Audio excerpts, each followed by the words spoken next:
Hello everyone, myself Dr. Premlata Vikal, Assistant Professor of Botany from SRK Government PG College, Rajsamand.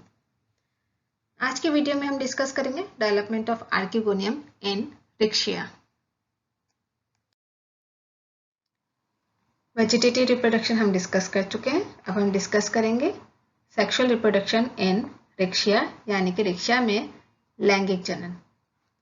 रिक्शिया में लैंगिक जनन oogamous प्रकार का होता है, यानी कि विषम युग्म की प्रकार का होता है। और यहाँ पे जो रिप्रोडक्टिव बॉडीज हैं वो है एंथ्रिडिया और आर्किगोनिया। एंथ्रिडिया मेल रिप्रोडक्टिव बॉडी है और आर्किगोनिया जो है वो फीमेल रिप्रोडक्टिव बॉडी है। एंथ्रिडिया को हिंदी में कहा जाएगा पुंधानी और आर्किगोनिया को हिंदी में कहा जाएगा स्त्रीधानी। एंथ्रिडिया और आर्किगोनिया ये दोनों प्लूरल टर्म है। सिंगुलर टर्म एंथ्रिडिया के लिए एंथ्रिडियम और आर्किगोनिया के लिए आर्किगोनियम यूज किया जाता है। एंथ्रिडिया और आर्किगोनिया दोनों ही चैम्बर्स में एंक्लोज रहते हैं, यानी कि एंथ्रिडिया एंथ्रिडियल चैम्बर में और आर्किगोनिया आर्किगोनियल चैम्बर में सिचुएटेड रहते हैं। ये थैलस के डॉर्सल सरफेस पर प्रेजेंट होते हैं और एक्रोपिटल ऑर्डर में ये ग्रो करते हैं, यानी कि जो सबसे मैच्योर एंथ्रिडिया या आर्किगोनिया होगा या रिप्रोडक्टिव बॉडी होगी वो थैलस के पोस्टीरियर एंड पर प्रेजेंट होगी और जो सबसे यंग रिप्रोडक्टिव बॉडी होगी वो थैलस के अपाइकल एंड पर प्रेजेंट होगी। यहाँ पे हम स्ट्रक्चर देख रहे हैं एंथ्रिडियम और आर्किगोनियम का। एंथ्रिडिया का स्ट्रक्चर जो कि एंथ्रिडियल चैम्बर में एंक्लोज्ड है एंथ्रिडिया। एक एंथ्रिडियल चैम्बर में यहाँ पे एक ही एंथ्रिडियम डेवलप होता है और इस प्रकार एंथ्रिडियम जो होता है जनरली ग्लोबुलर शेप का होता है, जबकि आर्किगोनिया जो है ये फ्लास्क शेप का प्रेजेंट होता है। ये भी आर्किगोनियल चैम्बर में ही एंक्लोज्ड रहता है। अब हम डिस्कस करते हैं डेवलपमेंट ऑफ आर्किगोनियम, यानी कि स्त्रीधानी का परिवर्धन। जैसा कि हमने देखा था कि एंथ्रिडियम का डेवलपमेंट रिक्शिया के थैलस की ऊपरी सतह से डॉर्सल सरफेस की सुपरफिशियल कोशिका से ही होता है। इसी प्रकार से आर्किगोनियम का डेवलपमेंट भी थैलस की डॉर्सल सरफेस की सुपरफिशियल कोशिका से ही होता है। यहाँ पे भी थैलस की एक सुपरफिशियल कोशिका जो है दूसरी कोशिकाओं से डिफ्रेंशिएट हो जाती है और दूसरी कोशिकाओं से डिफ्रेंशिएट होकर के साइज में एनलार्ज हो जाती है, डेंस साइटोप्लाज्म इकट्ठा कर लेती है और सेंटर में न्यूक्लियस भी लार्ज हो जाता है। ये जो सेल डिफ्रेंशिएट हुई है ये कहलाती है आर्किगोनियल इनिशियल। इस आर्किगोनियल इनिशियल में फिर फर्दर ट्रांसवर्स रीजन होता है, जिसकी वजह से दो कोशिकाओं का डेवलपमेंट होता है। नीचे की तरफ जो कोशिका बन रही है वो कहलाती है बेसल सेल, यानी कि आधार कोशिका, और ऊपर की तरफ या बाहर की तरफ जो कोशिका बन रही है वो कहलाती है आउटर सेल या बाह्य कोशिका, या इससे स्त्रीधानी मात्र कोशिका या आर्किगोनियल मदर सेल भी कहा जाता है। बेसल सेल यानी कि आधार कोशिका में यहाँ पे इसमें किसी भी प्रकार का फर्दर डिवीजन नहीं होता है और ये जो सेल है वो आर्किगोनिया के स्टॉक का एम्बेडेड पोर्शन बनाती है, यानी कि अंतःस्थापित भाग का निर्माण करती है। जो पूरा आर्किगोनियम का डेवलपमेंट होगा वो इस आउटर सेल से ही होता है। इस आउटर सेल में हम फर्दर डिविजन देखें तो यहाँ पे इस आउटर सेल में जो है तीन तिर्यक विभाजन या वर्टिकल इंटरसेक्टिंग डिविजन्स होते हैं, जिसकी वजह से यहाँ पे तीन पेरिफेरल इनिशियल्स बनती हैं इस प्रकार से, जैसे एक डिवीजन इस तरह से, दूसरा इधर इस तरह से और एक पीछे की तरफ से। तो यहाँ पे तीन वर्टिकल इंटरसेक्टिंग डिविजन्स की वजह से तीन पेरिफेरल इनिशियल्स बन रहे हैं और सेंटर में एक प्राइमरी एक्सियल सेल बन रहा है। इस डायग्राम में अगर हम देखें तो ये क्लियर हो रहा है, ये तीन पेरिफेरल इनिशियल्स हैं और सेंटर में है प्राइमरी एक्सियल सेल।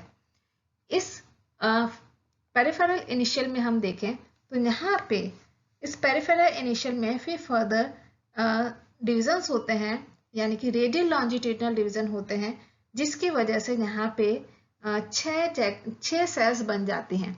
वो 6 सेल्स जो बन रही हैं वो कहलाती हैं जैकेट इनिशियल या प्राइमरी जैकेट इनिशियल्स या जैकेट प्रारंभिक कोशिकाएं। ये जैकेट कोशिकाएं, इनमें फिर से दो ट्रांसवर्स डिविजन्स होते हैं इन जैकेट इनिशियल्स में। इन जैकेट इनिशियल्स ये जो बन रही हैं पेरिफेरल इनिशियल, इनमें फिर से दो ट्रांसवर्स डिवीजन, सॉरी हर सेल में ट्रांसवर्स डिवीजन होता है, जिसकी वजह से 6 सेल्स बन रही हैं जो कहलाती हैं जैकेट इनिशियल्स। इन जैकेट इनिशियल्स में ये यहाँ पे हम देख रहे हैं, ये यहाँ पे इस तरह से डिवाइड हुआ है, तो ये 6 जैकेट इनिशियल्स बन रही हैं। इन 6 जैकेट इनिशियल्स में जो ऊपर की तरफ जो कोशिकाएं हैं, यानी कि जो ऊपरी सोपान की जो कोशिकाएं हैं, इन सेल्स में फिर से हम कह सकते हैं कि अनुप्रस्थ विभाजन होता है, जिसकी वजह से यहाँ पे अनुप्रस्थ विभाजन होगा, यानी कि ट्रांसवर्स डिवीजन होगा, जिसकी वजह से जो ऊपरी सोपान है, यानी कि ऊपर की तरफ जो सोपान है या अपर टीयर जो है वो बनाती हैं नेक इनिशियल्स, और नीचे वाला जो सोपान है या लोअर टीयर जो है वो एक्ट करेगा वेंटर इनिशियल्स की तरह।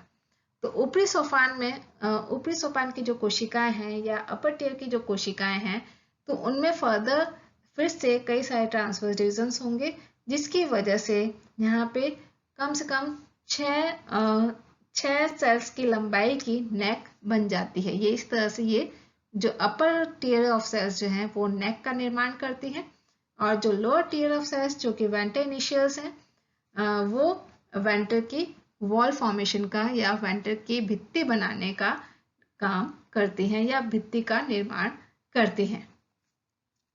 इसके आगे अगर हम देखें, फिर यहाँ पे हम फर्दर डिवीजन देखते हैं प्राइमरी एक्सियल सेल में। यहाँ पे हमने पेरिफेरल इनिशियल सेल्स का डिवीजन देखा है, जिससे क्या बन रहा है, नेक बन रही है और वेंटर की वॉल बन रही है। प्राइमरी एक्सियल सेल में फिर ट्रांसवर्स डिवीजन होता है। एक ट्रांसवर्स डिवीजन होगा जिसकी वजह से नीचे की तरफ सेंट्रल सेल बनेगी और बाहर की तरफ जो बनेगी वो प्राइमरी कवर सेल बनेगी, यानी कि आवरण कोशिकाएं बनेगी, प्राथमिक आवरण कोशिकाएं बनती हैं। इस प्राथमिक आवरण कोशिकाएं में जो है, इसमें एक दूसरे के परपेंडिकुलरली, यानी कि जो राइट एंगल पे दो डिविजन्स होंगे, जिसकी वजह से यहाँ पे 4 कोशिकाएं बन जाती हैं। इस प्राइमरी कवर सेल में 4 कोशिकाएं जो परपेंडिकुलरली या राइट एंगल पे जो डिविजन्स हो रहे हैं एक दूसरे के परपेंडिकुलरली, जिसकी वजह से 4 कोशिकाएं बन रही है, वो 4 कोशिकाएं फिर कहलाती हैं कवर सेल्स। जैसे कि हम यहाँ पे देख रहे हैं, ये 4 कवर सेल्स बन जाती हैं, 2 आगे की तरफ है और 2 इसके पीछे की तरफ है। फर्दर हम डिवीजन देखेंगे सेंट्रल सेल में। सेंट्रल सेल में फिर से एक ट्रांसवर्स डिवीजन होता है, जिसकी वजह से 2 सेल्स बनती हैं। ऊपर की तरफ नेक इनिशियल और नीचे की तरफ वाली जो कोशिका है वो वेंटर इनिशियल कहलाती है। इस नेक इनिशियल में ट्रांसवर्स डिविजन्स होते हैं, जिसकी वजह से यहाँ पे 6 to 8 सेल की लंबाई की नेक कैनाल सेल्स बन जाती हैं। जैसे यहाँ पे हम देख रहे हैं, तो यहाँ पे 6 to 8 सेल्स की नेक कैनाल सेल्स बन जाती हैं। वेंटर इनिशियल जो है, इसमें एक ही ट्रांसवर्स डिवीजन होगा और इस ट्रांसवर्स डिवीजन से 2 अनइक्वल सेल्स बनती हैं। ये 2 अनइक्वल सेल्स जो बन रही है, ऊपर की तरफ की जो सेल बनेगी वो छोटी होती है और वो कहलाती है वेंटर कैनाल सेल, और नीचे की तरफ की जो कोशिका बन रही है वो वेंटर कैनाल सेल से काफी बड़ी होती है और वो कहलाती है एग सेल या अंड कोशिका। तो इस प्रकार से यहाँ पे जब हम मैच्योर एंथिडियम की बात करेंगे, तो यहाँ पे आर्किगोनियम की बात करें, तो आर्किगोनियम के डेवलपमेंट के साथ साथ यहाँ पे जो इसके आसपास की जो वेजिटेटिव कोशिकाएं हैं, उनमें भी डिविजन्स होकर के ये आर्किगोनियल चैम्बर बनाती हैं। तो मैच्योर आर्किगोनियम का स्ट्रक्चर हम देखें तो ये फ्लास्क शेप्ड स्ट्रक्चर है। ये यहाँ पे हम देख रहे हैं टिप पर 4 कवर सेल्स प्रेजेंट है। ये नेक सेल्स हैं ये दोनों साइड पे, और ये वेंटर की वॉल लेयर बना रही हैं। यहाँ पे हम देख रहे हैं कि जो नेक कैनाल सेल्स हैं वो डिसॉल्व दिखाई गई हैं, वेंटर कैनाल सेल भी डिसॉल्व दिखाई गई है, और ये एग वेंटर में प्रेजेंट है। तो जब at the time of fertilisation, जब स्पर्म यहाँ पे कवर सेल्स के थ्रू एंटर करता है, तब ये नेक कैनाल सेल्स डिसॉल्व हो जाती हैं, वेंटर कैनाल सेल भी डिसॉल्व हो जाती है, और इस प्रकार से जो एंथ्रोजॉइड है वो एग तक पहुंचता है। तो ये था पूरा स्ट्रक्चर डेवलपमेंट ऑफ आर्किगोनियम। यहाँ पर हमारा डेवलपमेंट ऑफ आर्किगोनियम कंप्लीट होता है।